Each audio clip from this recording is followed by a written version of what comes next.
Chandrayangutta police हदूद में motorcycle बेकाबू हो जाने के सबब मोटरसाइकिल से गिर जाने वाले एक शख्स की बरसर मौका मौत हो गई है। ये अफसोसनाक वाक़या इतवार की रात में पेश आया है। बताया गया है कि एक शख्स बुलेट मोटरसाइकिल पर चंद्रायनगुट्टा से संतोष नगर की सिमत जा रहा था कि गाड़ी बेकाबू हो गई और वो गाड़ी से नीचे गिर पड़ा और मौके पर ही उसकी मौत हो गई। हादसे की इत्तला मिलने पर पहुंची चंद्रायनगुट्टा पुलिस ने लाश को पोस्टमार्टम की गर्ज से अस्पताल मुंतकिल करते हुए मुकदमा दर्ज किया है और मसरूफ़ तहकीकात है।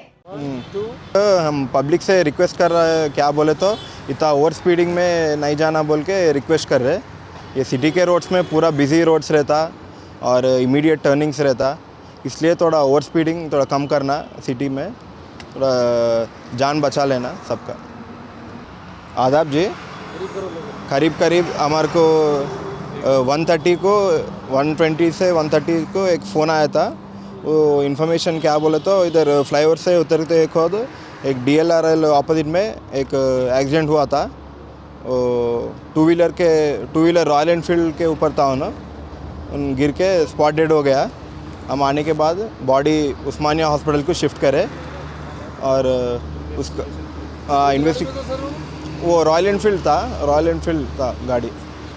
कुछ नाम और एज वगैरह? उसका नाम श्रीहरि बोल के पता चल रहा, फिर भी वेरीफाई करना। उसका एज 29 ईयर्स रहता, is a resident of Falaknuma. कौन से साइड से आ रहा सर उन्होंने? चंद्रायनगुट्टा से संतोष नगर साइड जा रहा था उन्होंने। कितने लोग थे सर? एक ही आदमी था। सर स्पॉट डेड हो गई? हाँ, स्पॉट डेड हो गया। तो कैमरा से वेरीफाई करना, पूरा वेरीफाई करने के बाद पूरा पता मालूम होता।